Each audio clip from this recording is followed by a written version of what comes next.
Merhaba arkadaşlar, kanalıma hoş geldiniz. Bugün sizlerle bu 4 motifli olan yastığı yapacağız. Daha önce bu tek parça olan tek motifli yastığın tarifini göstermiştim. Bugün de 4 motifli olanın tarifini göstereceğim. Yapılışı çok kolay, herkesin rahatlıkla yapabileceği bir model. Yastığımın ölçüsü 35'e 35 santim. Sarı olan kısımlara yaklaşık 40'ar metre ip gitti. Beyaz olan kısımlara da 250 metre kadar ip gitti. Püskülleri hariç. Altında boşluk bıraktık. İstediğiniz zaman yıkayıp tekrar yerine takabilirsiniz ya da komple de birleştirebilirsiniz. Bu modelden bebek battaniyeleri, yatak örtüleri, koltuk şalları yapabilirsiniz bu motiflerden. Ona uygun bir ip kullandığınızda çok güzel örtüler yapabilirsiniz. Ben sadece yastık olarak tarifini gösterdim ama farklı amaçlarda da kullanabilirsiniz. Yeleklerde de kullanabilirsiniz, hırkalarda da kullanabilirsiniz. İstediğiniz alanda kullanabilirsiniz. Renkleri değiştirdiğinizde farklı modeller de çıkacaktır. Kanalıma hala abone değilseniz kanalıma ücretsiz abone olabilir. Zili açarak sıradaki videolardan anında haberdar olabilirsiniz arkadaşlar. Benden görüp yapan arkadaşlar sosyal medyada paylaşım yaparken beni etiketlerseniz sevinirim. Bu şekilde birçok kişiye erişmiş oluruz. Şimdi modelimizin yapılışına geçebiliriz. Bu şekilde 2 mm kalınlığında koton ip kullandım. Yurt dışında yaşıyorum. Bunları Hobby Lobby mağazasından alıyorum iplerimi. Koton iplerde kullanabilirsiniz. İstediğiniz iple yapabilirsiniz. 4 mm tığ kullandım. Çiçeğe sihirli halka yaparak başlıyorum. İpimi bu iki parmağımın arasında sıkıştırıp işaret parmağımın oradan çeviriyorum. Bunu yapmanıza gerek yok. Ben sadece ipin gelişini ayarlayabilmek için bu şekilde yapıyorum. Ama normalde parmağınıza sarıp sihirli halkada yapabilirsiniz. Ben bunu hiç parmağıma ip dolamadan buradan gelişini ayarlayabilmek için yapıyorum.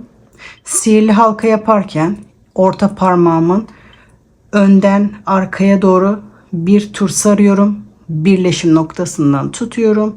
Bu sardığım ipin altından beri ipimi alıyorum. Bakın şöyleydi. Bir tur çevirerek bir sık iğne yaparak ipimi burada sabitleştiriyorum.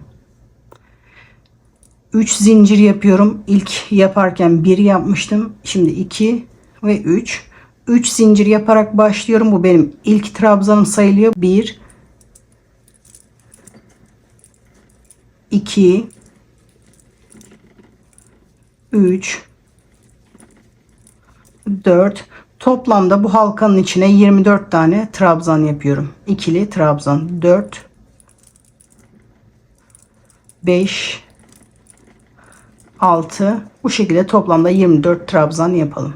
Toplamda 24 tane trabzan yaptım. Halkamı sıkabildiğim kadar sıkıyorum. İyice kapanana kadar sıkıyorum. Bu ilk yaptığım zincirin 3. zincirine batarak ipimi de bunun üstüne doluyorum. Sıramı birleştiriyorum. İlk sırayı bu şekilde bitiriyoruz. Şimdi bu ilk trabzan yani zincir yaptığım yerin arkasından beri bir sık iğne yapıyorum. Normal bir sık iğne. Arada 2 zincir. 2 trabzan atlıyorum. 1 2 3. trabzanın arkasından beri tekrar bir sık iğne yapıyorum. 2 zincir. 1 2 trabzan atlıyorum. 3. trabzanın arkasından bir sık iğne yapıyorum.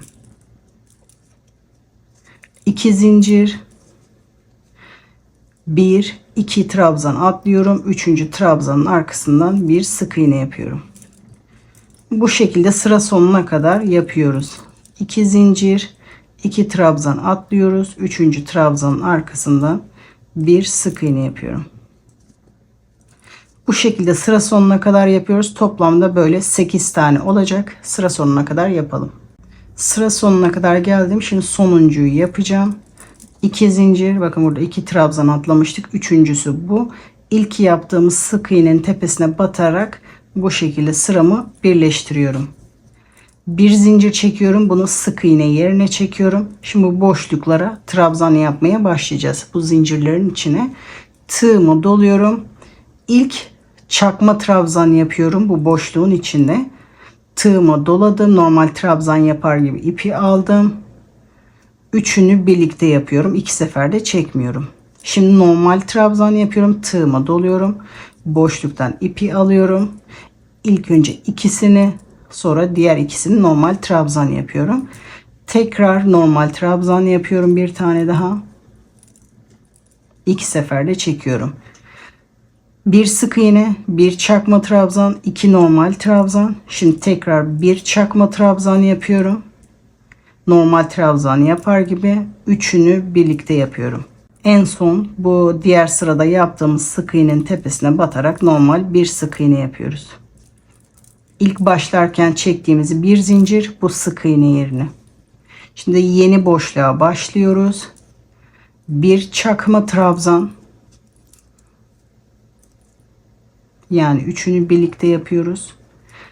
2 tane normal ikili trabzan yapıyoruz.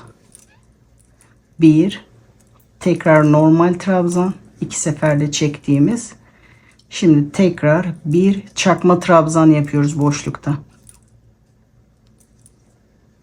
Sık iğneyi diğer sırada yaptığımız sık iğnenin tepesine batıyoruz. Bir sefer daha göstereyim. Sıradaki boşluğa başlıyoruz. İlk önce çakma trabzan, 2 normal trabzan, 1, 2. Şimdi tekrar bir çakma trabzan boşluğun içinde. En son bu sık iğnenin tepesine bir sık iğne yapıyoruz. Bu şekilde bütün boşlukları yapıyoruz. Bu şekilde toplam 8 yaprak oluyor. Sıra sonuna kadar yapalım. Sonuncu yaprağın çakma trabzanını yaptım. Bu ilk zincir çektiğim yere batarak sıramı birleştiriyorum bu şekilde. Şimdi yeni yaprak yapabilmek için burada çektiğimiz zincirlerden yapacağız. Burada diğer sırayı yaparken bu zincirlerin orada bir sık iğne yapmıştık. O sık iğnelerin tepesine bakın, bu sıradaki son sıradaki değil. Ondan önceki sırada zincirleri yaparken bakın trabzanın arkasından beri bir sık iğne yapmıştık. Bu sık iğnenin tepesinden beri bir sık iğne yapıyoruz. 3 zincir. Tekrar bakın burada trabzanın üzerinde trabzanın arkasından beri bir sık iğne yapmıştık. Bu sırayı yaparken o sık iğnenin tepesine batmıştık. Şimdi aynı yere batarak bir sık iğne yapıyoruz. Bakın bir sık iğne. Bu şekilde zincir arkada kalıyor. 3 zincir. Aynı bu sık iğnenin tepesine batarak bir sık iğne yapıyoruz. Bakın zincir arkada oluyor. 3 zincir. Bir önceki sıradaki sık iğnenin tepesine batarak normal sık iğne yapıyoruz. 3 zincir. Sık iğnenin tepesine batarak bir sık iğne yapıyoruz. Bu şekilde sıra sonuna kadar yapıyoruz. Bütün yaprakların arkasını sıra sonuna kadar sık iğnelerin tepesine batarak yapıyoruz. Sıra sonuna kadar geldim. Sonuncu zinciri de çektim. Burada sık iğne olarak başladığım yerin tepesine batarak ilmeğimi oradan alıyorum. Bu ilmeğin içinden geçirerek iz sürme yaparak burada birleştiriyorum. Bu şekilde ikinci yaprağın da başlangıç kısmını başlamış oluyoruz. Bu sırada da aynı bir zincir çekerek sık iğne yerine bir zincir çekiyorum. Yaprak yapmaya başlıyoruz. İlk çakma trabzan yapıyoruz. Burada arada normal 2 trabzan yapmıştık. Şimdi bu arada toplam 3 tane normal ikili trabzan yapıyoruz. 1 2 ve 3.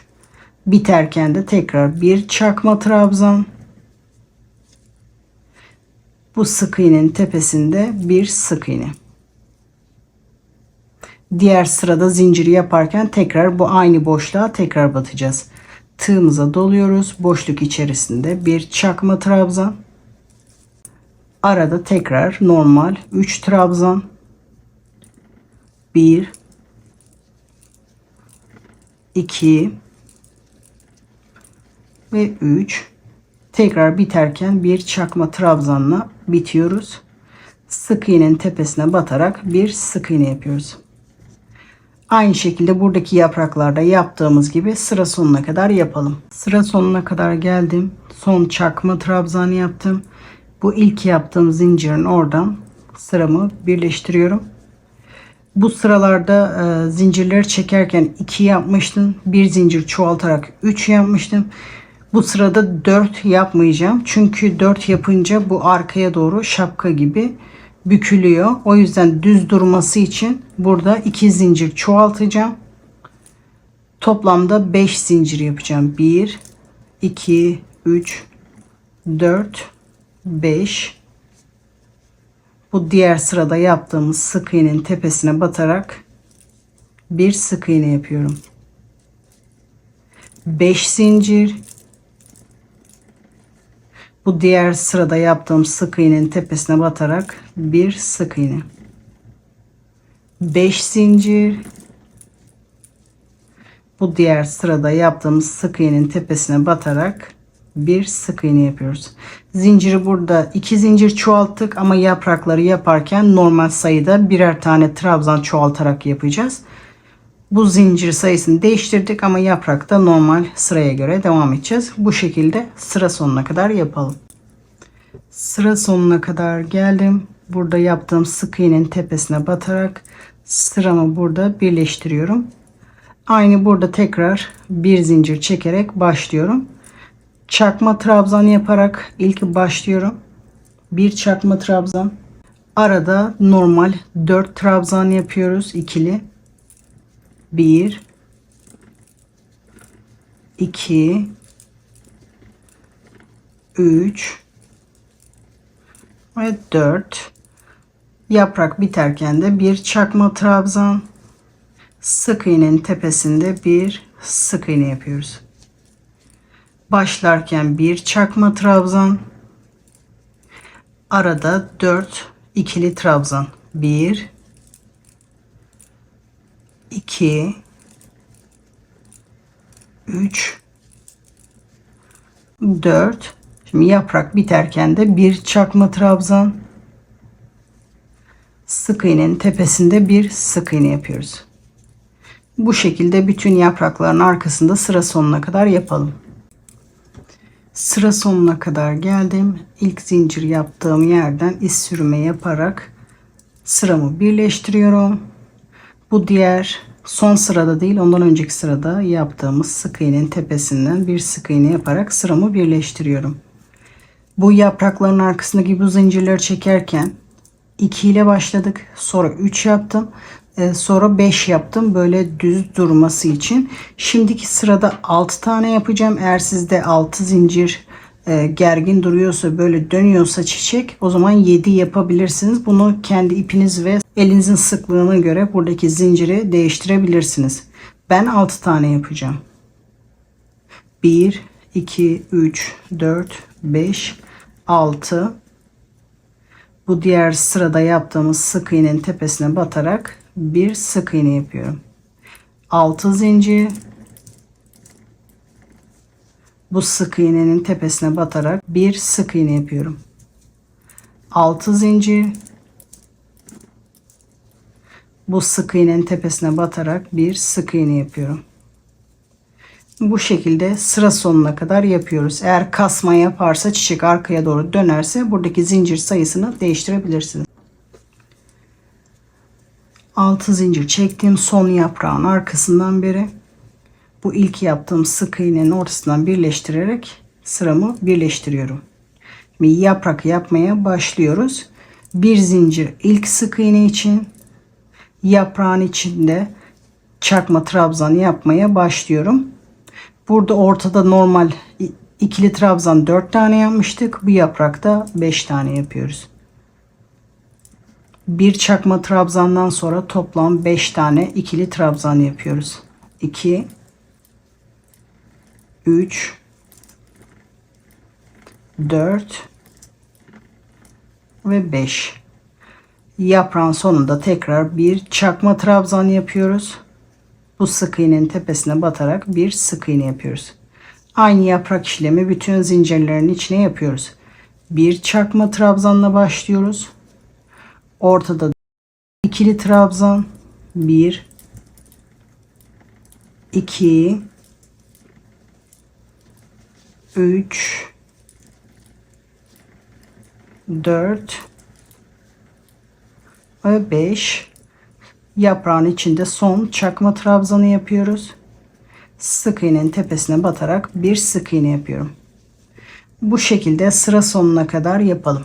Sıra sonuna kadar geldim. Bu ilk yaptığım zincirin içinden beri sıramı birleştiriyorum. Bu zincirin ortasından beri bir sık iğne yapıyorum. Burada 6 zincir çekmiştik. Şimdi burada bu sırada 8 zincir çekiyorum kasma olmaması için. 8 zincir çektikten sonra aynı diğer sıralarda yaptığımız gibi bu sık iğnenin oradan bir sık iğne yapıyoruz. 8 zincir. 8 zincir çektikten sonra bu sık iğnenin ortasında bir sık iğne yapıyorum. 8 zincir. Buradaki sık iğnenin oradan bir sık iğne yapıyoruz. Bu sırayı da 8 zincirle tamamlıyoruz. Bu şekilde sıra sonuna kadar yapalım. Sıra sonuna kadar geldim. Burada yaptığım sık iğnenin içinden beri ipimi buradan geçiriyorum ve sabitliyorum. Burada sarı ipini kesiyor. Beyaz ipe başlıyoruz. Bir zincir çekiyorum. Burada sık iğnenin orada ipimi sabitliyorum. 4 zincir çekerek başlıyorum. 4 zincir.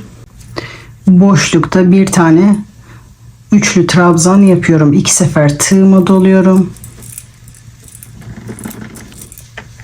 Sonra normal trabzan yapmaya başlıyorum. 1 2 3 ve 4 tane normal trabzan, 3 tane çakma trabzan yapıyorum. 1 2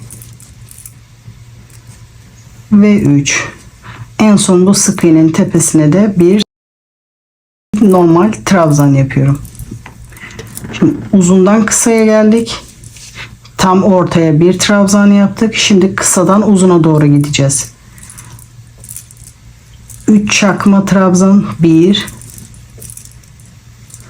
2 ve 3. 4 normal trabzan. 1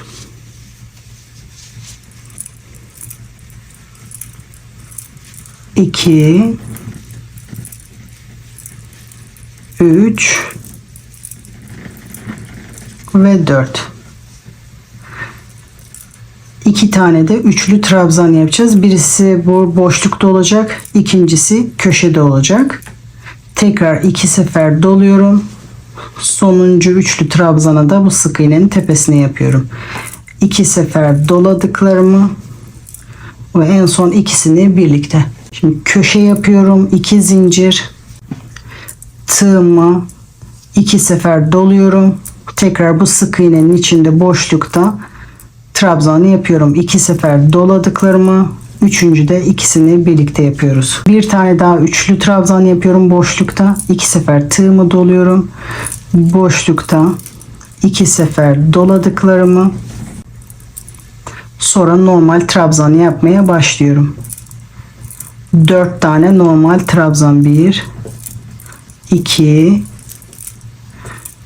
3 ve 4. 3 tane çakma trabzan yapıyorum. 1 2 ve 3. Sonuncu normal trabzanı da bu sık iğnenin tepesine yapıyoruz. Normal trabzan.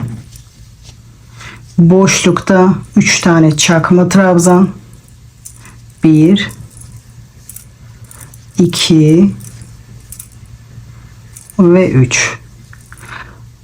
4 tane normal ikili trabzan. 1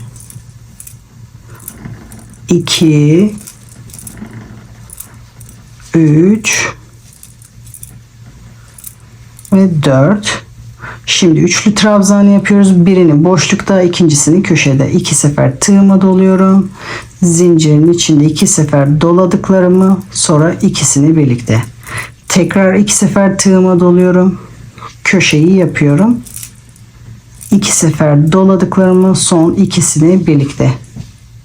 Şimdi köşe için zincir yapıyorum 2 sefer.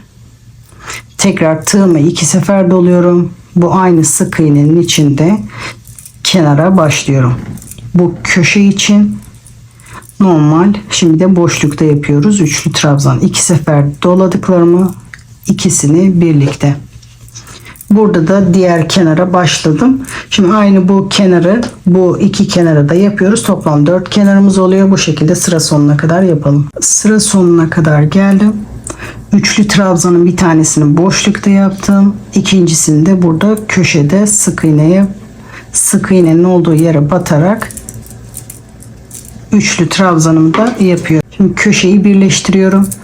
Bir zincir, burada sonuncu zincirin tepesine batarak bir sık iğne yapıyorum. Bu şekilde tam ortada bitmiş oluyorum. Yeni sıraya da köşeden başlamış oluyorum.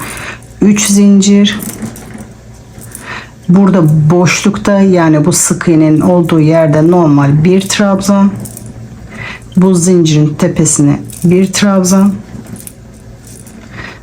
trabzanın tepesine bir trabzan. Bu şekilde bütün trabzanların tepesine birer tane trabzan yapıyorum. Çoğaltma sadece köşelerden bu şekilde 2 tane çoğaltıyoruz. Başka hiç çoğaltmıyoruz. Bu şekilde trabzanların tepesine normal ikili trabzan yapıyoruz. Bu sırada hepsini aynı yapıyoruz.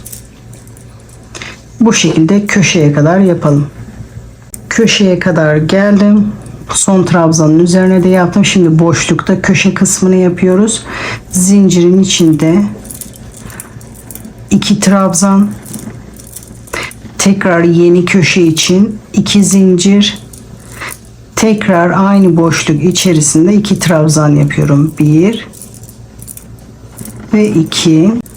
Tekrar trabzanların tepesine trabzan yapmaya başlıyorum. Bu ilk trabzan tepesine batarak sırasıyla bütün trabzanların üzerine normal ikili trabzanımı yapıyorum. Bu şekilde sıra sonuna kadar yapalım. Sıra sonuna kadar geldim. Başlarken köşenin yarısını yapmıştım. Şimdi de köşenin diğer yarısını yaparak sırayı bitiriyoruz. Boşlukta 2 trabzan yapıyorum. 1 ve 2. Bir zincir çekiyorum. Bu üçüncü zincirin tepesine batarak bir sık iğne yapıyorum. Bu şekilde bu sırayı da bitirmiş oluyoruz. Yeni sıraya aynı diğer sırada yaptığımız gibi başlıyoruz. 3 zincir, boşlukta bir trabzan, zincirin tepesinde bir trabzan, trabzanın tepesinde bir trabzan. Bu şekilde bütün trabzanların tepesine bir trabzan yapıyoruz. Bunu da aynı diğer sıradaki gibi yapıyoruz. Sıra sonuna kadar yapalım. Sıra sonuna kadar geldim. Boşlukta köşenin diğer yarısını yapıyoruz. 2 trabzan yapıyorum. Bir zincir çekerek sıramı birleştiriyorum. Üçüncü zincirin içinden beri bir sık iğne yapıyorum. Bu şekilde 4 tane motif hazırlıyoruz. Ondan sonra birleştirme aşamasına geçiyoruz. 4 tane motif hazırlayalım. Bu şekilde 3 sıra beyaz kısmı yapıyorum. Bunu yastığınıza göre ayarlayabilirsiniz. Bu yastığın 4'te 1'i olması gerekiyor. Eğer yastığınız daha büyükse buna bir sıra daha ekleyebilirsiniz. Ben bu şekilde ölçüyorum. Yastığın 4'te 1'ine denk geliyor. Bunu biraz daha eklersem yastığa büyük gelecek. Eğer yastığınız daha küçükse 2 sırada ekleyebilirsiniz. Bu şekilde 4 motif ekleyince benim yastığıma tam denk geliyor. Bunu yastığınıza göre ayarlayabilirsiniz. Bu şekilde 4 tane motif hazırlıyoruz. Ondan sonra arka kısmı geçiyoruz. Şimdi arka parçayı yapmaya başlıyorum. sihirli halka yaparak başlıyorum. Orta parmağımdan önden arkaya doğru sarıyorum. Birleşim noktasından sıkıca tutuyorum. İpimin altından tığımı geçiriyorum ve bir zincir yaparak sihirli halkamı oluşturuyorum. 3 zincir çekerek başlıyorum. İlk çektiğimde sayıyorum. 1, 2, 3. Bu bizim ilk trabzan yerine geçiyor.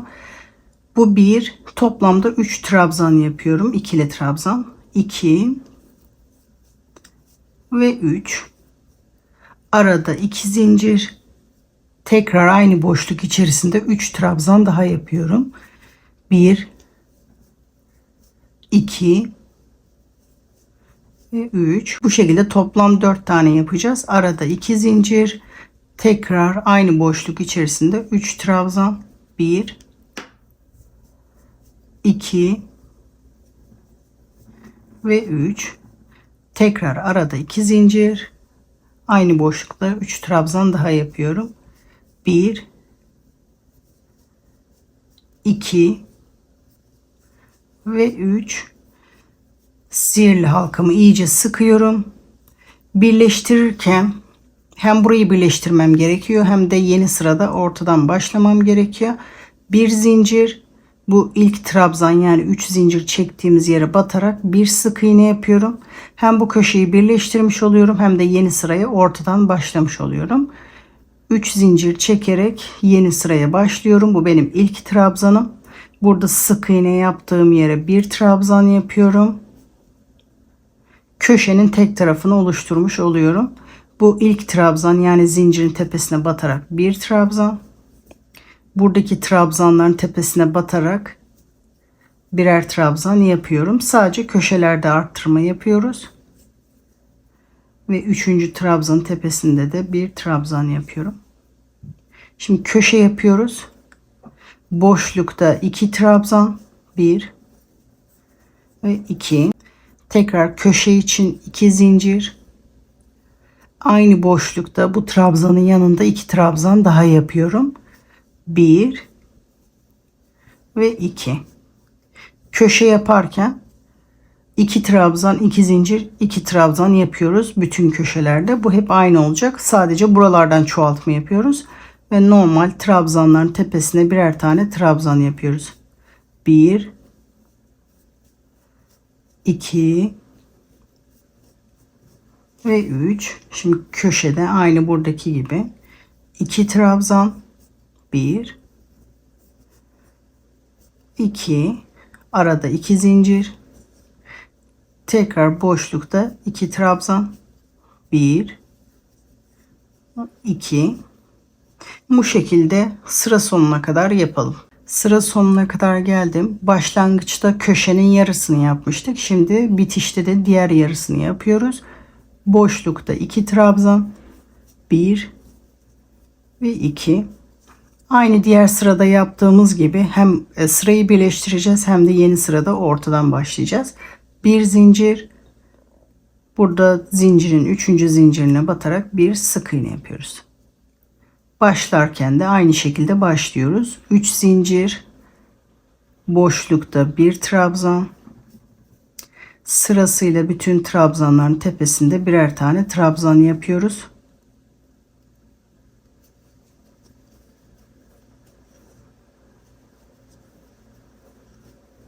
Bu şekilde sırasıyla bütün trabzanların tepesine birer tane trabzan yapıyoruz.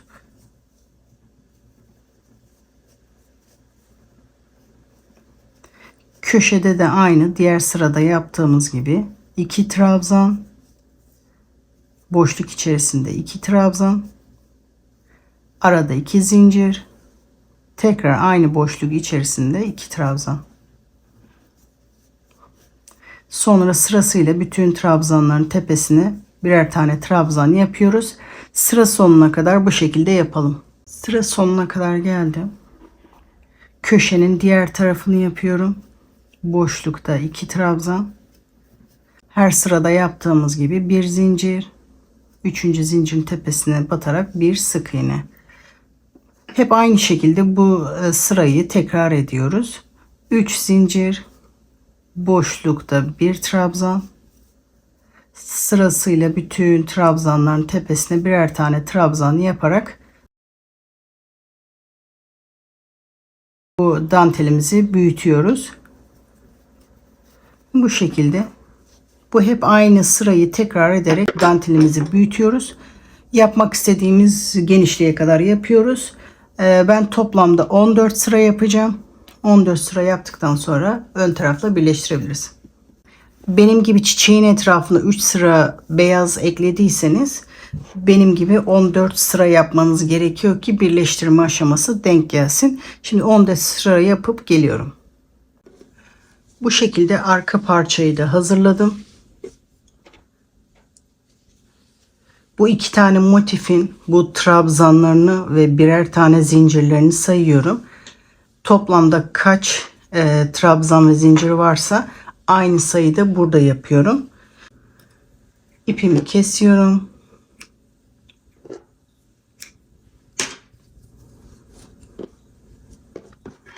Arkayı hazırladık. Şimdi ön motifleri birleştiriyorum. İlk önce ikisini, sonra diğer ikisini ekleyeceğim. Bir zincir çekerek başlıyorum. Ya da bu motifi yaparken bir tanesini ipinizi koparmadan da buna başlayabilirsiniz. Birleştirme yaparken bu ortada 2 zincir çekmiştik. Bir tane zincirin arka telinden, bu arkadaki bir zincirin de bir telinden, yani trabzanın hemen yanındaki zincirin bir telinden ipimi alıyorum. İlmeğimin içinden geçiriyorum. Şimdi sırasıyla böyle birer telini alarak birleştireceğiz. Trabzanları da aynı şekilde yapacağız. Trabzanın arka telinden, bu arkadaki motifin de bir telinden alarak iz sürme yapıyorum. Bu şekilde ilmeğin içinden geçiriyorum. Trabzanın arka telinden, bu arkadaki motifin de trabzanın bir telinden ipi alıyorum. İlmeğin içinden geçirerek iz sürme yapıyorum. Bu şekilde hep birer tel alarak iz sürme yapıyoruz.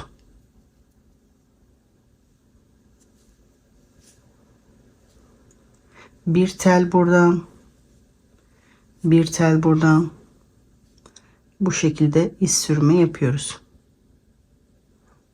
Sık iğne yapmıyoruz, iz sürme yapıyoruz. Bir tel oradan, bir tel buradan, sonra ilmeğin içinden geçiriyoruz. Bir tel buradan, bir tel buradan, ipi oradan alıyorum, ilmeğin içinden geçiriyorum.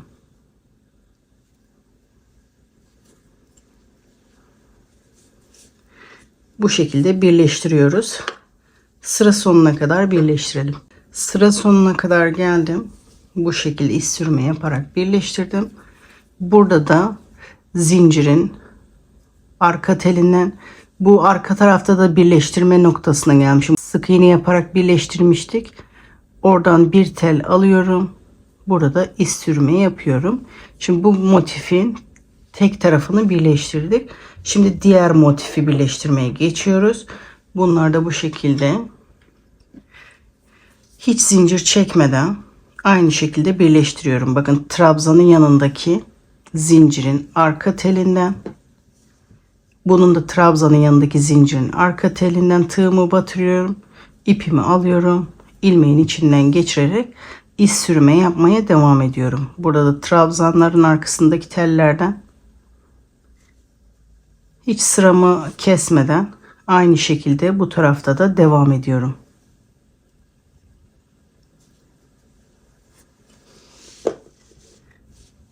Hiç sıramı kesmeden bu şekilde iz sürme yapmaya devam ettim. Bu şekilde sıra sonuna kadar yapalım. Sonra bu tarafı böyle birleştireceğiz. Sıra sonuna kadar yapalım. Sıra sonuna kadar geldim. Burada da aynı buradaki gibi oldu. Trabzanın yanındaki zincirin arka telinden, burada da bakın birleştirme noktasına geldi. Sık iğnenin bir telinden alarak iz sürme yapıyorum. Bir zincir çekerek ipimi burada kesiyorum. Şimdi bir tarafı birleştirdik, çeviriyoruz, diğer tarafı birleştiriyoruz. Şimdi aynı şekilde burayı birleştireceğiz. Bir zincir çekerek başlıyorum. Bakın burada birleştirme noktasına denk geldi. Sık iğnenin bir telinden arkadaki trabzanın yanındaki zincirin bir telinden alarak iz sürme yapmaya başlıyorum. Trabzanın bir telinden arkadaki trabzanı da bir telinden alarak birleştirmeye başlıyorum. Bir tel oradan, bir tel buradan iz sürme yapıyorum. Bir tel buradan, bir tel buradan, bir tel buradan, bir tel buradan iz sürme yapıyorum. Burayı da ortaya kadar birleştirelim. Aynı sıraya devam ederek sonra diğer tarafı yapacağız. Buraya kadar birleştirelim. Ortaya kadar geldim. Trabzanlı kısmı birleştirdim. Burada trabzanın yanında kalan bir zincirin arka telinden, arka taraftaki zincirin de bir telinden alarak birleştirmeye devam ediyorum. Şimdi tek taraf motifin birleştirmesini yaptım. Şimdi bu zincirden birleştirmeye başlayacağım. Bu ara mesafesi çok uzun. O yüzden burada birleştirme yaptığımız iz sürmenin içinden de bir tane iz sürme yaparak diğer motife başlıyorum.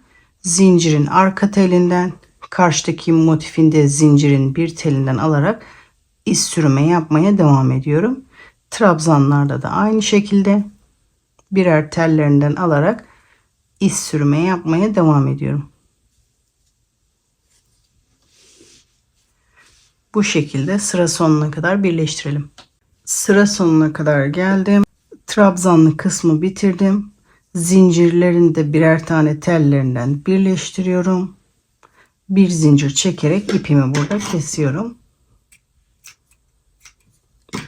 Şimdi ön parçayla arka parçayı birleştiriyoruz. Arka parçanın tersi bana doğru, yüzü aşağıya doğru yerleştiriyorum. Ön parçanın da düzü bana doğru, tersi aşağıya doğru. Yani ikisinin tersi birbirine bakıyor. Bu şekilde birleştirmeye başlıyorum. İpimi alıyorum. Bir zincir çekerek başlıyorum. Aynı önü birleştirirken yaptığımız gibi zincirin bir telinden, arkadaki zincirin de bir telinden alarak iz sürme yapmaya başlıyorum. Trabzanın bir telinden, trabzanların bu şekilde birer tellerini alarak birleştirmeye başlıyorum. Bir tel oradan, bir tel karşıdan iz sürme yapıyoruz. Aynı ön parçalarda birleştirdiğimiz gibi burada da birleştirmeye devam ediyoruz. Bu şekilde bu ortaya kadar birleştirelim. Ortaya kadar geldim. Bakın motifin kenarını birleştirdim. Trabzanlı kısma kadar geldim. Şimdi zincirli kısmı birleştireceğim. Zincirin arka telinden, burada da trabzanın bir telinden alarak birleştiriyorum. Bu orta kısmından hiç birleştirmeyeceğim çünkü sayı denk gelmeyecek. Zincirin bir telinden alıyorum, diğer taraftaki burada trabzanın bir telinden alarak birleştirmeye devam ediyorum. Sırasıyla trabzanların arka tellerinden birleştirmeye devam ediyorum. Bu ortada birleştirme kısmından birleştirmedim çünkü sayı denk gelmeyecek. Sırasıyla trabzanların birer tellerinden köşeye kadar birleştiriyoruz. Bu şekilde köşeye kadar birleştirdim. Kenara kadar geldim. Trabzanlı kısmı yaptım. Şimdi köşede de iki zincir vardı. Zincirleri de aynı şekilde bir telinden, arkadaki zincirin de bir telinden iz sürme yapmaya devam ediyorum. İkinci zincir de aynı şekilde bir tel oradan, bir tel buradan. Sonra trabzanlarda da aynı şekilde iz sürme yapmaya devam ediyorum. Bu iki kenarı da aynı burada birleştirdiğimiz gibi birleştiriyoruz. Bu iki kenarı birleştirelim. Bu son kenarda da yastık geçirmek için yer bırakacağız. Buraya kadar birleştirmeye devam edelim. Üç kenarı birleştirdim. Sadece bir kenar kaldı. Burada da yastık geçirmek için bir boşluk bırakacağız. Bu köşede aynı şekilde birleştiriyorum. Bir zincir oradan. Karşı tarafta birleştirme noktasına geldi. Sık iğnenin bir teli. Bir zincirin arka telinden, arkadaki zincirin de bir telinden alarak birleştirmeye devam ediyorum. Trabzanın bir telinden. Bu şekilde yastık geçecek şekilde boşluk bırakacağım. Yaklaşık şu kadar falan. Siz de yastığınıza göre bu mesafeyi ayarlayıp birleştirmeye devam edebilirsiniz. Yani 1, 2, 3, 4, 5, 6, 7, 8, 9, 10. 10 tane trabzana kadar bu şekilde ikisini birlikte birleştireceğim. 1 yaptım. 2, 3, 4, 5, 6, 7, 8, 9 ve 10. 10 tanesini bu şekilde birlikte birleştirdim. Şimdi yastık geçirmek için ortada boşluk bırakacağım. Eğer bu çok genişse biraz daha ekleyebilirsiniz. Şimdi tek olarak iz sürme yapmaya devam edeceğim. Bu kısım esnememesi için. Şu ana kadar ikisini birlikte yapmıştık. Şimdi tek olarak devam ediyoruz. Trabzanların arka telinden beri iz sürme yapmaya devam ediyorum.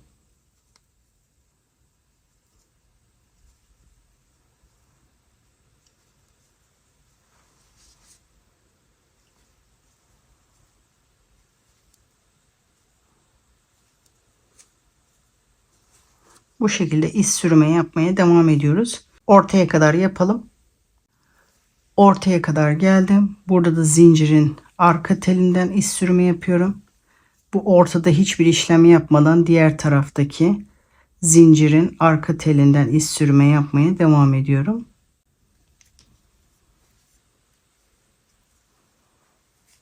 Bu şekilde iz sürme yapmaya devam ediyorum.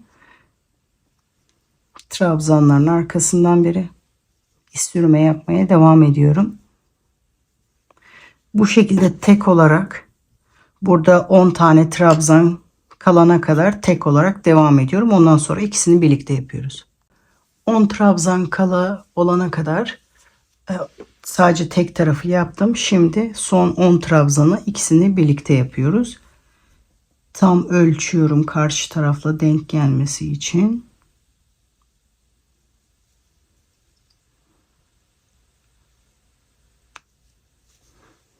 İkisini birlikte birleştirmeye devam ediyorum.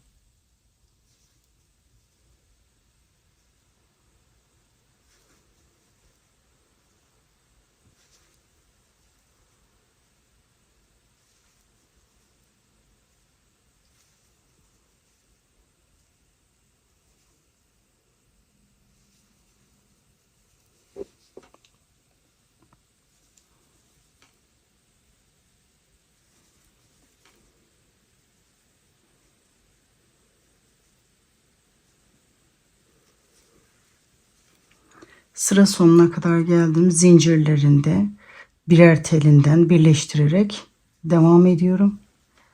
İlk yaptığım iz sürmenin içinden de birleştiriyorum. Bir zincir çekerek ipimi burada kesiyorum. Sonra bu ipi arkada saklıyoruz. Yastığımızı ters çeviriyoruz. Aynı diğer tarafta tek sıra iz sürme yaptığımız gibi bu tarafa da yapıyoruz. Bakın çok esniyor. Bu esnemeyi durdurmak için bu tarafta da iz sürme yapıyoruz. Bir zincir. Bakın şu ikisini birleştirdiğim yerden ipimi orada sabitliyorum. Tek olarak iz sürme yapmaya devam ediyorum. Arka telinden iz sürme yapmaya devam ediyorum.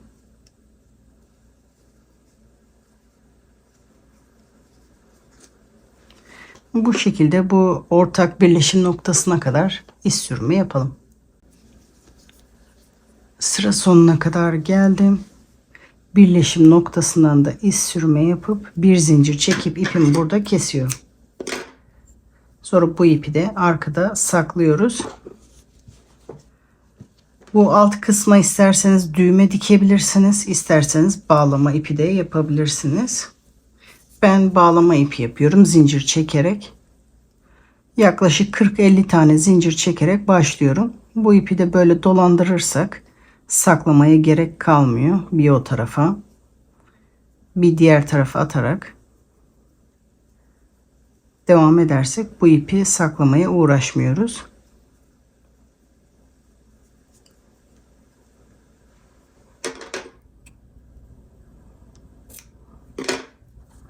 Bu şekilde yaklaşık 40-50 tane zincir çekiyorum. Bu şekilde zincirimi çektim. Sayılı çekmedim. Ben göz kararı çektim. Bu şekilde bana bağlamaya yetecek kadar. Sonra ipimi kesiyorum. Bu ipi zincirlerin arasında saklıyorum.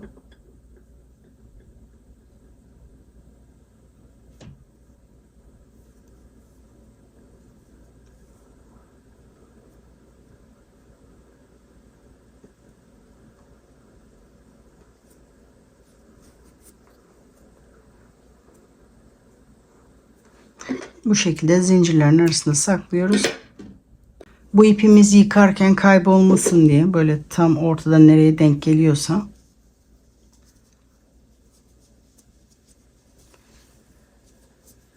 tam ortadan bir sefer kendi başına böyle sıkı düğüm atıyorum. Bu yıkarken kaybolmasın diye.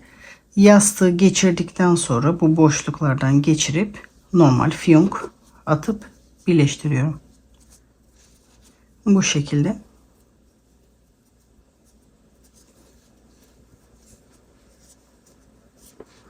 Böyle birleştiriyorum. İstediğiniz zaman çıkarıp yıkayabilirsiniz. Şimdi püskül yapılışına geçebiliriz. Püskül yaparken ben bu şekilde makarna ip kullanacağım. İsterseniz çiçeğin renginden, istersen etrafında kullandığınız ipten de püskülü yapabilirsiniz. Ben püskül biraz kabarık olması için böyle makarna ipten püskül yapacağım. Yaklaşık 40 santim 2 adet ip kesiyorum. Sonra elimi kullanarak püskül yapmaya başlıyorum. Bu şekilde 4 parmağımı kullanacağım.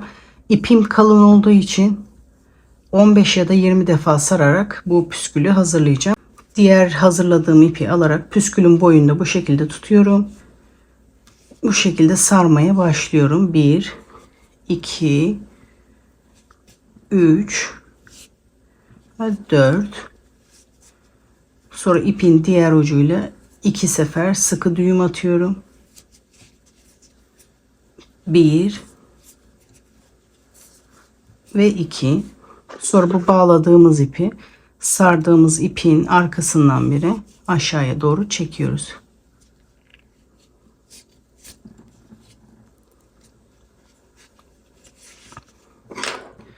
Sonra bu uçlarını düzeltiyorum.